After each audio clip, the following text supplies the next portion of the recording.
Welcome to Bethel Online Education Hub. Learn anytime, anywhere. Don't forget to like, comment, share, and subscribe for more. Let's learn together, the Bethel way. Good day, everyone. Welcome to our Earth and Life Science class. Before we dive into our lesson, let's take a moment to look at this image. Notice these rocks.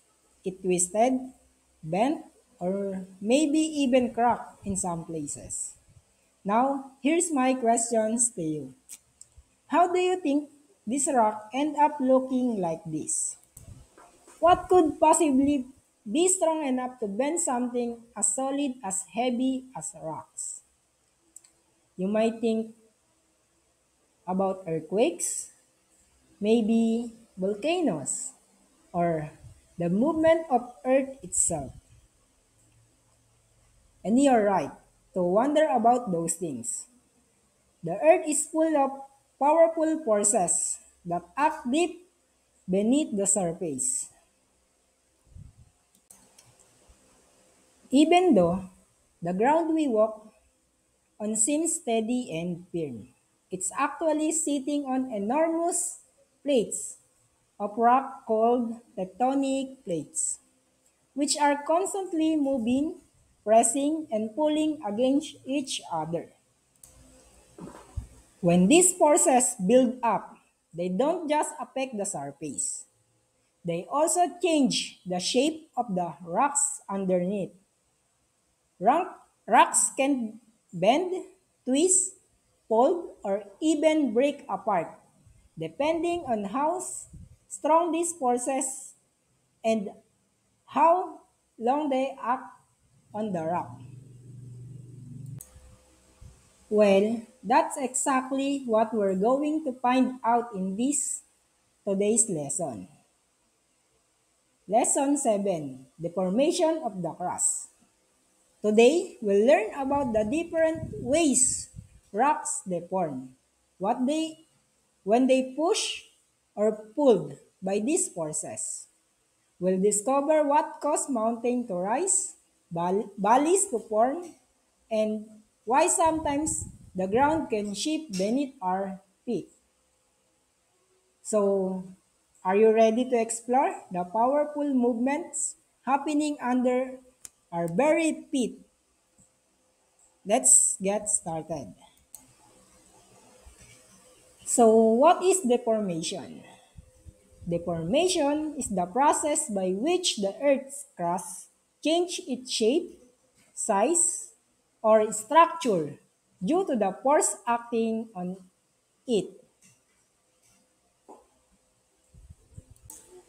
Deformation. Ito yung mga proseso na kung saan ang ating Earth crust ay nagbabago ng hugis, size, at even yung structure nito dahil sa mga puwersang sa ilalim ng lupa. So, itong mga puwersa na ito is nangyayari along the boundaries of the tectonic plates. A massive piece of Earth outer layer na kung saan is always moving at hindi natin ito nararamdaman. Each rock type deforms differently when stress is applied. Rocks respond to stress by deforming elastically. When tectonic plates collide, pull apart, or slide past each other, the rock in the crust experience stress. This stress cause them to respond in different ways. Sometimes they bend, sometimes they crack, and sometimes they fold over each other over time. Next ulit. Kapag ang tectonic plates ay nag-collide or nag-pull apart and nag-slide past each other, yung mga rocks na ito is nakaka-experience ng stress. At yung dahil sa stress na to, yung mga rocks is nagre-response in different ways.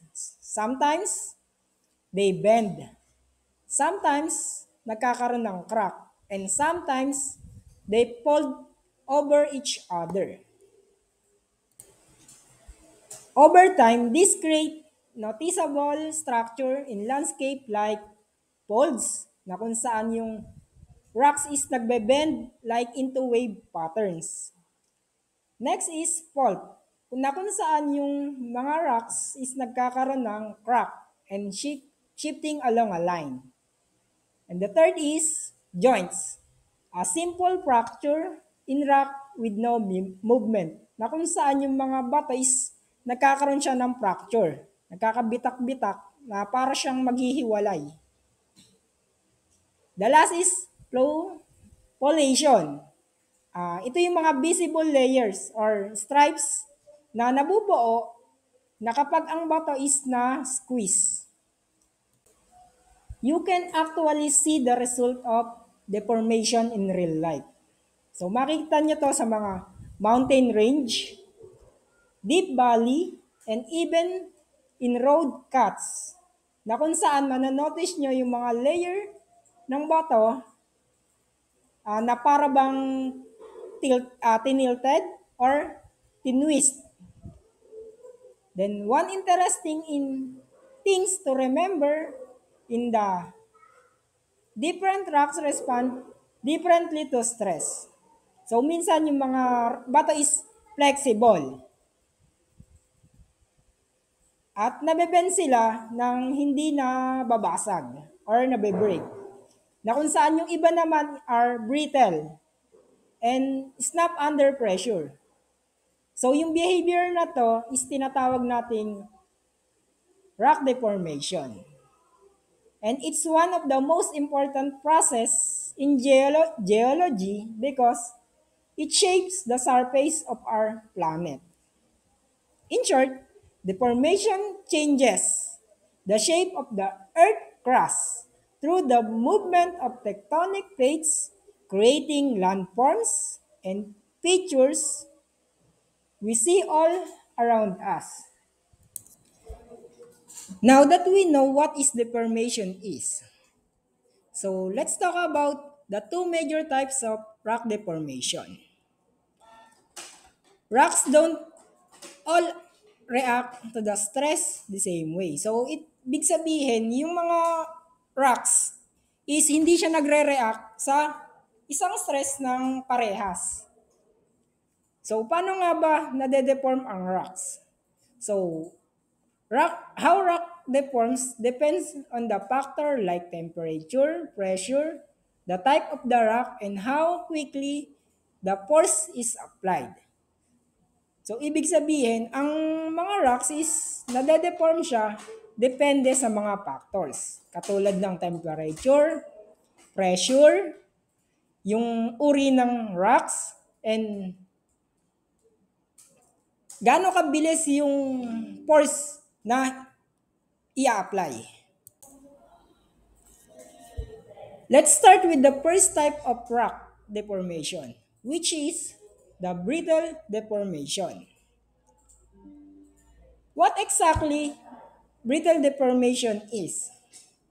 So, brittle deformation happens when rock breaks, fracture, or crack instead of bending. So, ang brittle deformation is nangyayari na kung saan yung bato is nadudurog or nagbe-break. Nagkakaroon ng fracture, ng crack. So, hindi siya nagbe-bend. This type of deformation is most common in the upper part of the earth crust. So, common siyang makikita sa upper layer ng earth crust. Kung saan ang mga rocks is cooler, harder, and under less pressure. Because of this condition, rocks here behave more likely dry, rigid materials. So example, think of a dry stick or a cookie. If you bend it, it doesn't flake. It doesn't flex. So kapag example natin is yung cookie, kapag hinawakan mo siya sa magkabilang dulo at binaluktot mo, ano nangyayari? nagbe-break siya. Nagkakaroon siya ng fracture. So, that's exactly how brittle deformation works in geology. Now, let's take a closer look at the features formed by brittle deformation. These are clues geologists use to understand the history of stress and movement in the earth crust. The first is the fault. A fault is a crack in the rocks where movement has occurred. This means the rock on one or both sides of the crack has shifted.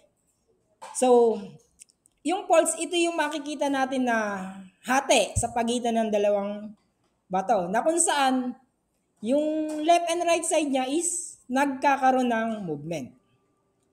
The fault are caused by stress, either compression or pushing together, tension, pulling apart, or shear, sliding past each other.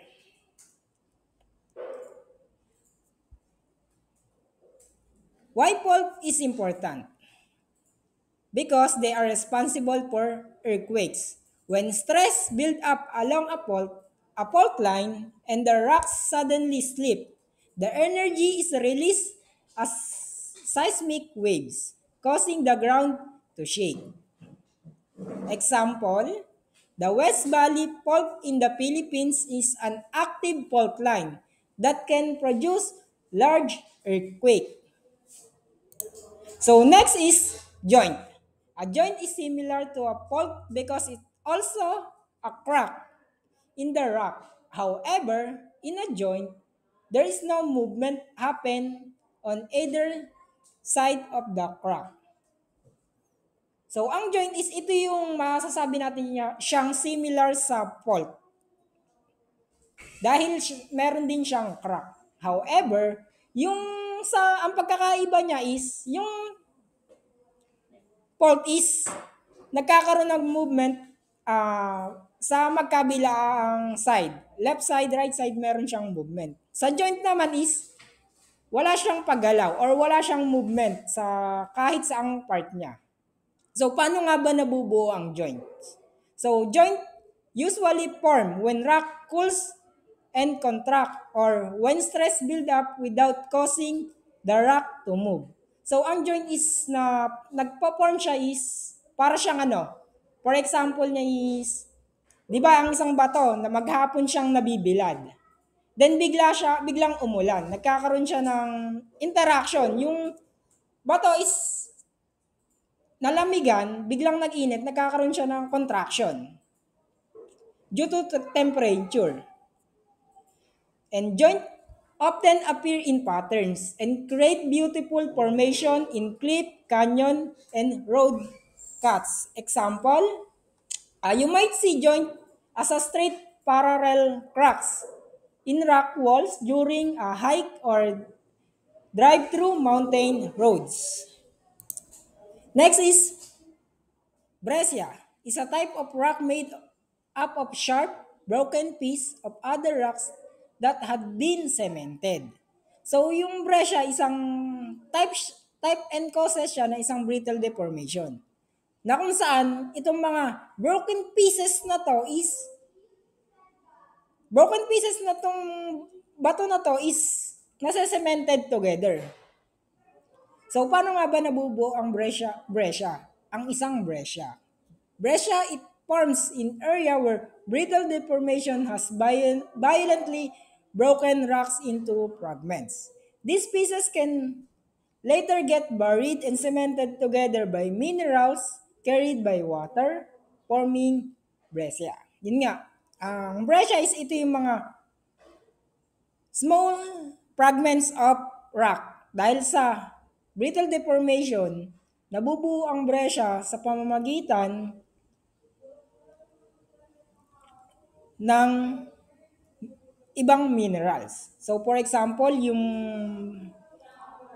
fragments na sa katagalan na nakikarried away ng water, then nagsasama-sama, nalilibing at nasa-cemented together. using other minerals.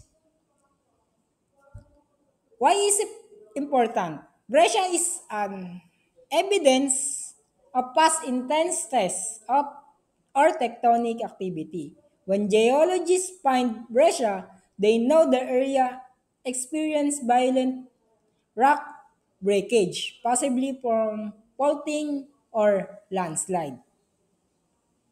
Example, fault breccia can often be found along major fault zone where repeated earthquakes have shattered the rock. So, ang breccia is natatagpuan siya sa, for example, nagkaroon ng earthquakes. Doon sa fault line ng earthquakes na yon, doon ka makakakita ng breccia. Na yung mga pirasong bato or fragments ng bato is nagsasama-sama at nase-cemented sa katagalan ng panahon. Each of these fault, joints, and breccia tell a story about how the rocks in the area had been stressed and broken over time. Geologists use these features to study the history of areas' tectonic activity and predict possible future movement. Now let's talk about the other major types of deformation, which is the ductile deformation. Ductile is the opposite of brittle deformation. Ductile deformation happens deeper in the earth crust or even in the mantle. So yung ductile deformation is nangyayari siya sa ilalim ng earth crust at even din sa mantle, kung saan yung temperature and pressure are much higher. In this condition, rock doesn't bend. Rock doesn't break. They bend, twist, or even flow slowly over time. So, sa ductile deformation naman is hindi nabe-break ang mga bato. Kung hindi, nagbe-bend, nababali, nagtutwist, or even slowly flow over time. You can think of it like warm clay, taffy, or plastic. If you only apply steady, low pressure, it change shape without cracking. Dun nga, sa ductile deformation is kabaliktaran ng ductile, ng brittle. So, sa brittle, nagkakaroon ng crack, ng fault, ng joint.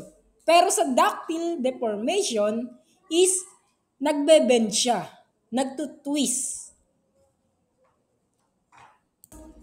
So, sa ductile deformation is nagche-change ng shape yung bato. Hindi siya nagka-crack. What does ductile deformation create? So, ano nga ba yung nakikreate ng isang ductile deformation? First is, it create folds, foliation, and lineation. So, now let's break those features down a little more clearly. The first is fold. When rock layers are compressed from the sides, they start to bend rather than break. This bend called fold. So yun nga, sa ilalim ng layers ng bato, kapag sila ay kinompress gamit ang dulot ng intense heat or pressure, nagkakaroon ng folds. Folds can create mountain range or valley depending on the direction and strength of the compressions. So sa fold, pwedeng makakreate ng mountain range or valley. Nakadepende sa direction at strength ng compression. Over million years, the bending can produce dramatic curved rock patterns you might see in the cliff or along mountain roads. Example, the beautiful wave-like pattern in the Zagros Mountains in Iraq or in roads cuts cliff along highways. Next is foliation. Foliation appear when minerals inside the rock rearrange into flat, parallel layers as a result of strong pressure. So, nabubuo ang isang foliation kapag ang isang mineral sa loob ng bato is na-rearrange into flat or parallel layers nang dahil sa strong pressure. This texture is common in metamorphic rock like Genesis. You might notice that these rock have striped or banded look because the minerals has been squished into alignment. Example, for foliated rocks in mountain regions where rocks have been deeply buried and altered by heat and pressure. The last is the lineation. Lineation is a linear or sticky structure within the rock, formed when minerals are stretched, flattened, or aligned in one direction under intense stress. So, ang lineation is nabubuo siya or nakikita siya sa isang structure ng bato na kung saan yung minerals are stretched or flattened or na-align in one direction under intense pressure or stress.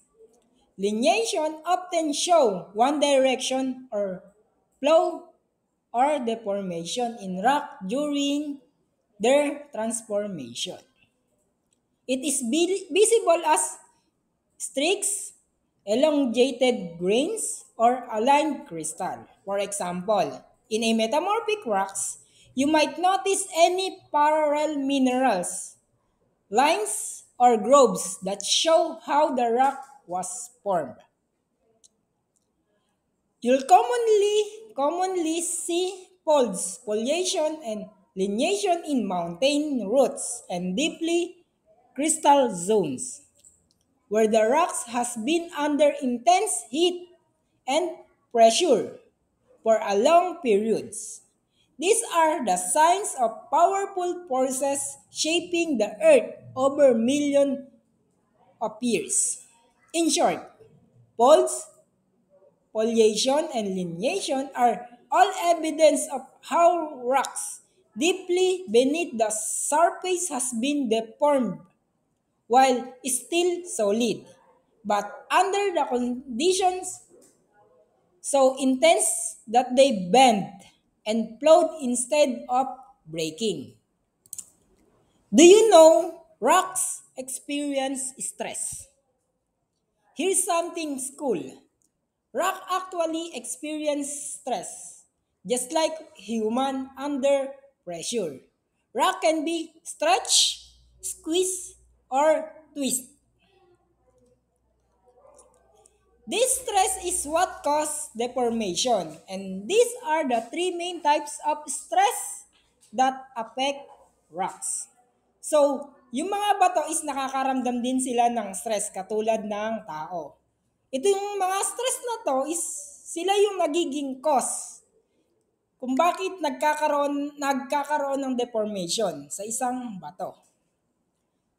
So, there are three main types of stress that affects rocks. The first is the tensional stress. Second is compressional stress. The last is the shear stress. Now, let's break down the three types of stress that acts on the rock in the Earth's crust. Each one affects rocks differently and leads the unique landforms and geological structure. The first is the tensional stress. This stress occurs when rocks are pulled apart, much like when you tug a rope from both ends. So, sa tensional stress, na-occur siya kung saan yung dalawang magkasamang bato is naghihiwalay. Kumbaga naghihilahan, merong sa right side at sa left side. The rock stretch and thins in the middle at the divergent plates boundaries. where tectonic plates move away from each other. So, tensional stress is nangyayari siya sa divergent plate boundaries na kung saan yung rocks is nagmo-move away from each other, naghihiwalay. It often causes faulting, the formation of rift valleys, and the thinning of crust. For example, the East African Rift Valley or the Mid-Atlantic Ridge on the ocean floor. The next is the compressional stress. This happens when rock push together or squeeze from opposite sides. So, ang compressional stress is nangyayari siya na kung saan yung dalawang bato is nagtutulakan sa isa't isa. Bali, yung force niya or yung stress niya is nanggagaling sa kaliwat kanan na kung saan nagbabanggaan sila or nag-squeeze from opposite sides. The rock shortened and thickened, causing it into fault or sometimes break. So, nangyayari ito at the convergent plate boundaries where tectonic plates collide. So, ano nga ba ang napaform ng isang compressional stress? Compressional stress can form mountain range, folded rock layers, and thrust fault. For example, the Himalayas. The Himalayas formed by the collision of the Indian plate and the Russian plate. And the last is the shear stress. This occurs when rocks are pushed in opposite direction, side by side, causing to twist and tear. So, ano nga ba ang nangyayari sa isang shear stress? The rock shears and may fracture along nearly vertical faults. So, saan ito nangyayari? Nangyayari ang siyang shear stress sa transform plate boundaries, where tectonic plates slide past each other horizontally. So, ano din ba ang nakikreate ng isang shear stress? Shear stress can produce strike-slip faults where the rock blocks side past one another. Example ng shear stress, the San Andreas Fault in California, responsible for many earthquakes. Each type of stress leads to different geological structures and landform. And understanding this stress help us explain the shape of continent, mountains, mountain range, and ocean basins we see today. So itong mga stress na to is sila yung mga nagli-leads ng different geological structure like San Andreas Fault, mountain valleys, mountain ranges. So now, let's review everything we learned today. First is the deformation. Deformation is the process that changes the shape, size, or structure of the earth crust due to internal forces. There are two major types of deformation. The first is the brittle deformation where rock breaks, forming fault joints and breccia. Next is ductile deformation, where the rocks bend or flows, creating faults, foliation, and lineation. All of this is caused by different type of stress. The first is the tensional stress, where the rocks pull apart. So, as a tensional stress, nagpo-pull apart ang bawat rocks. Then next is the compressional stress, where rock pushes together. And the shear stress causes rock to slide past in each other. So, tandaan nyo, ang tensional stress is nagpo-pull apart. naghihiwalay. Compressional stress is nagpo-push together, nagsasalubungan. Nagbabanggaan, nagsasalubungan. And the shear stress is cause rock to slide, nagkikiskisan. So understanding rock deformation doesn't just explain the landscape we see around us. It helps geologists study Earth history, identify areas at risk of earthquakes, and predicts where volcanic activity might occur. So thank you so much for watching and learning with us today. In our next lesson, we'll see how this deformation shape the landforms we live on and affect human activities like city planning and resource mining. Don't forget to like, subscribe, and click the bell for more earth science lessons. Thank you.